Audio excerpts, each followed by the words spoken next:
آپ سب جانتے ہیں کہ آئزیک نیوٹن ایک دن درخت کے نیچے بیٹھا ہوا تھا اور سیب گرا. اس نے یہ چیز سوچی کہ سیب کیوں گرا.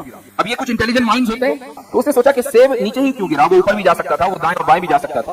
اس نے ایک تھیوری پیش کی جس کو ہم گریوٹی بولتے ہیں, گریوٹی تھیوری آف گریوٹی بولتے ہیں. تو یہ جو تھیوری تک پہنچنے کا جو سفر ہے, یہ ایسے نہیں ہوا کہ ایک سائنسدان کے ذہن میں کچھ بات آئی اور اس نے کچھ کہہ دیا اور کھٹ سے وہ تھیوری بن کر تیار ہو گئی, بلکہ آبزرویشن ہوا, ریسرچ ٹاپک طے ہوا, ہائپوتھیسس, اس کے بعد test with experiment, analyse data, اور اس کے بعد پھر تھیوری بنی.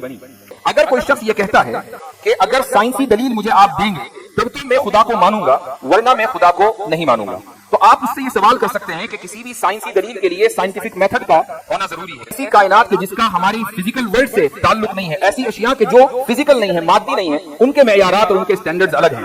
جو چیز اس دنیا کو ڈکٹیٹ کرتی ہے, اس دنیا کو سمجھنے کے لیے جو سائنس ہمیں چاہیے اور جو سائنس ہمارے پاس ہے, اس سائنس کے ذریعے ہم اس چیز کو نہیں سمجھ سکتے جو فزیکل نہیں ہے اور مادی نہیں ہے. یہ بنیادی فرق ہے.